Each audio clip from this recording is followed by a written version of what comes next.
Today we are going to watch about episode 4 of Loki season 2 begins with Renslayer and Miss Minutes standing by the deceased Kong from the future. Minutes shows off a video of the pair together from the past, with Kong deciding to lead with Renslayer in the upcoming war. After erasing Ren's memories through Protocol 42, Minutes explains that it was Renslayer that actually commanded the armies, not Kong. Kong sat on his throne, but it was Ren who apparently did all the work. Of course it was. Back in the present timeline, Timely wanders through the hallways of the TVA. Mobius and Loki catch up and encourage him to join them so they can show what's happening. They bring him down to see OB, who discusses engineering and exchange signatures.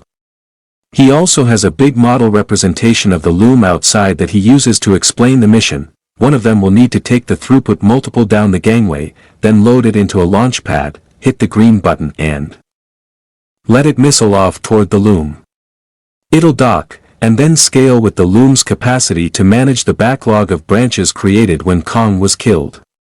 However, there's way more temporal radiation than there was before, so Timely has a prototype to help stave off the throughput's multiplier decay from the radiation, which should do the trick. Outside, Sylvie grills Mobius for wanting to go and get some pie, pointing out that the branches are dying. Hey, anyone else remember 2 episodes again when Sylvie was told about this and she didn't care? Anyway, she eventually storms off and Loki follows after her. Together, Sylvie contemplates burning the place down and starting again. Trying to fix what's broken is hard, Loki says wisely, convincing her that what Timely is doing is the right thing and they need to try and hope he doesn't turn into He Who Remains. Meanwhile, Brad tries to rally Docs and the troops as they're all locked up in the same room together. Renslayer shows up with Miss Minutes and decides to be the new leader to restore stability to the TVA.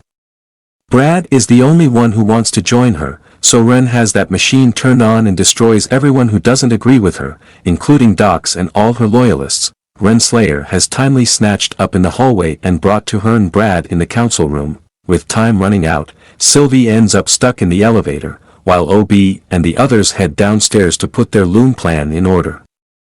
Loki is still rushing around the hallways, along with the past version of Loki 2, which links back up to the ringing phone. In fact, our Loki stands back and watches as he prunes the past version, linking events back up together. The phone rings, and it happens to be OB. In order to stop Miss Minutes, they can shut down the whole security system, but this would also allow them to do magic in the TVA as well. The power is shut off, with Miss Minutes gone after telling Timely that he'll never be him. In the hallway, X5 and Loki come face to face. The latter enchants X5 and has him step into the judge's council and prune Renslayer from this timeline. They snatch up Timely and hurry out, down to the loom chamber. Timely uses his bioscanner to open the blast doors, and then decides to be the one to suit up and set the loom at the end of the chamber. However, just as he steps outside in the suit, he completely disintegrates. The temporal radiation is way too high and he's destroyed. Oh. Well, that was a waste then. Kong and his variants are 0 to 3 here. For those keeping count, there's a huge shockwave of fire that bursts out from the timeline and heads straight for the TVA, which now has its defenses down and is about to get hit with the blast head-on.